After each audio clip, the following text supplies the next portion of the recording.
Tempéo est un organisme de formation que j'ai créé en 2005, après 5 ans d'expérience dans le domaine de la gestion du temps et de l'organisation professionnelle. Donc aujourd'hui, ça fait 14 ans que je travaille sur cette thématique de la gestion du temps et de l'organisation. C'est vraiment le cœur de mon métier, de mon activité, et donc c'est l'efficacité professionnelle qui constitue l'essentiel de mes préoccupations.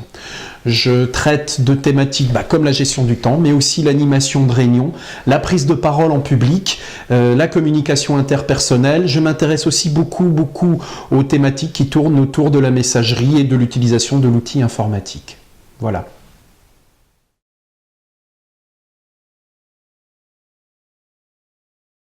La valeur ajoutée de Tempéo, c'est d'abord une expertise reconnue dans les domaines d'intervention qui sont les miens. C'est ensuite une compétence pédagogique et une capacité d'écoute qui me permet d'être très proche de mes participants.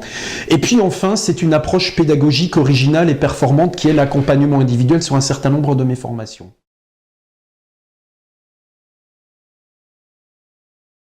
Eh bien déjà sur l'expertise qui est la mienne, il est à mes yeux extrêmement important d'être à jour du point de vue technologique et de bien suivre par exemple les évolutions logicielles, que ce soit Windows 8, que ce soit les nouvelles versions des logiciels PowerPoint, etc. sur lesquels je travaille. Donc ça c'est vraiment quelque chose qui me tient à cœur.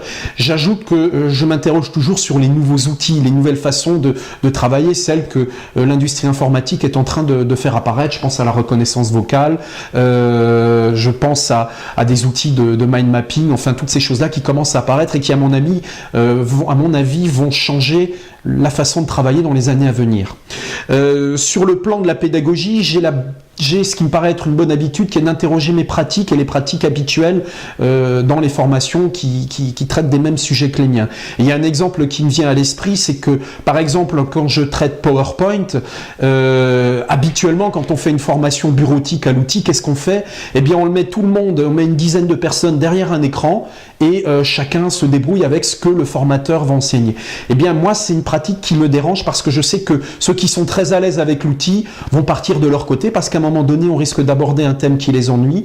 Alors je vais choisir de travailler avec un clavier et une souris sans fil qui va passer dans le groupe, et de manière générale je vais privilégier les gens que je sens pas très à l'aise avec l'outil pour leur donner l'outil en main, les faire pratiquer, et puis ce qui va être très intéressant c'est qu'à côté celui qui sait faire, il va lui donner des conseils, il va l'aider à avancer, et donc on va avoir une approche pédagogique beaucoup plus performante que le simple exposé et la pratique derrière un écran qu'on peut très difficilement contrôler.